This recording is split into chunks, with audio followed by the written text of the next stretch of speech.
আসসালামু আলাইকুম ভিউয়ার্স, আজকে আম্মু রান্না করবে বেশি করে টমেটো দিয়ে লইট্টা মাছ। এই সিজনেও টমেটো পাওয়া যায়, তবে টমেটোর প্রচুর দাম, কিন্তু লইট্টা মাছের মধ্যে টমেটো না দিলে খেতে একদমই ভাল লাগে না। তাই হচ্ছে আব্বু বাজার থেকে কিনে নিয়ে আসলো 1 কেজি টমেটো।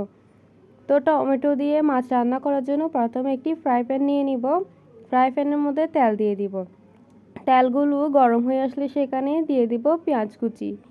পেঁয়াজ কুচি একটু বেশি করে দেওয়ার চেষ্টা করবেন, এতে কিন্তু খেতে বেশি ভাল লাগবে। পেঁয়াজ কুচি দেওয়ার পর সেখানে দিয়ে দিলাম আম্মু মরিচ কুচি।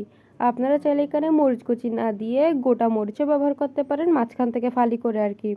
তবে আম্মু কুচি ব্যবহার করেছে, কারণ আম্মু সবজির জন্য কুচি করেছিল, সেখানে বেশি হয়ে গেছে, তাই অর্ধেকটা এখানেই দিয়ে দিল। তাই আর এক্সট্রা করে মরিচ ব্যবহার করলো না, ওই কুচি মরিচগুলোই দিয়ে দিল আর কি। তারপর এখানে দিয়ে দিচ্ছে মরিচ বাটা। পেঁয়াজ মরিচ বাটাগুলোকে ভালো করে নেড়ে চেড়ে তেলের সাথে কষিয়ে নিবে। অনবরত নেড়ে চেড়ে নিতে হবে, না হলে কিন্তু পুড়ে যাবে। এগুলো নেড়ে চেড়ে কষে গেলে সেখানে দিয়ে দিবে হালকা পরিমাণ পানি। লইট্টা মাছ থেকে প্রচুর পানি বের হয়, তাই হচ্ছে আম্মু কম করে পানি দিছে। আপনারা চাইলে আরেকটু বেশি করেও দিতে পারেন। পানিগুলো দিয়ে ভালো করে নেড়ে চেড়ে নিবে। তারপর ঢাকনা দিয়ে কিছুক্ষণ কষিয়ে নিবে। পানির সাথেও যাতে মশলাগুলো ভালো করে কষে যায়, তাই আম্মু ঢাকনা দিয়ে দিবে। আপনার যদি প্রচুর সময় থাকে তাহলে ঢাকনা দেওয়ার প্রয়োজন নেই, তবে আম্মু তাড়াতাড়ি রান্না করতে চাইছিল, তাই হচ্ছে ঢাকনা দিয়ে দিল। কিছুক্ষণ পর ঢাকনা খুলে চেক করে নিচ্ছিল মশলাগুলো কষে গেছে কিনা। মশলাগুলো একদম ভালো করে কষে গেছে। আম্মু একটু নেড়ে চেড়ে নিচ্ছিল। তারপর এখানে দিয়ে দিবে বেশ কিছু পরিমাণ টমেটো টুকরো। টমেটোগুলো ছোট সাইজের ছিল, তাই হচ্ছে আম্মু মাঝখান থেকে 2 ভাগ করে দিয়েছে। টমেটোগুলো যদি বড় সাইজের হয় তাহলে আপনারা 4 ভাগও করে দিতে পারেন।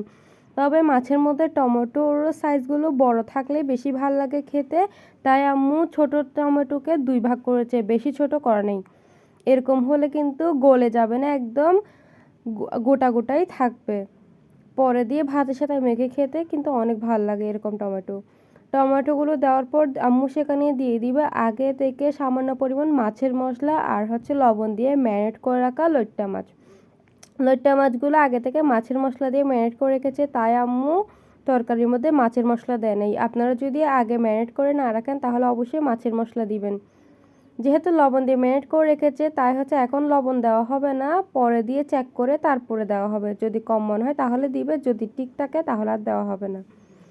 যে পাত্রে লইট্টা মাছ রেখেছিল ওই পাত্রের মধ্যে সামান্য পরিমাণ মশলা ছিল, তাই ওইখানে পানি দিয়ে মশলাগুলোও নিয়ে নিল। এবার আম্মু ঢাকনা দিয়ে দিচ্ছে যাতে মাছগুলো ভালো করে রান্না হয়ে যায়। কিছুক্ষণ পর ঢাকনা খুলে চেক করে নিচ্ছিল মাছগুলো সিদ্ধ হয়েছে কিনা। মাছ এবং টমেটো দুইটাই ভালো করে সিদ্ধ হয়ে গেছে। এখন আম্মু ওপর থেকে ধনেপাতা কুচি ছিটিয়ে দিবে। এই মোমেন্টে আপনারা কিন্তু অবশ্যই লবণটা চেক করে নেবেন, কারণ আমরা কিন্তু এক্সট্রা লবণ দিই নাই। মাছের মধ্যে যে লবণটা ম্যারিনেট করে রেখেছিলাম ওইটাই ছিল। আম্মু টেস্ট করে নিছিল, লবণটা একদম পারফেক্ট ছিল, তাই হচ্ছে আম্মু এক্সট্রা করে লবণ দেয় নাই। আপনাদের যদি কম মনে হয় অবশ্যই লবণ দিয়ে দিবেন। এবার ঢাকনা দিয়ে নামিয়ে নিব। আল্লাহ হাফেজ।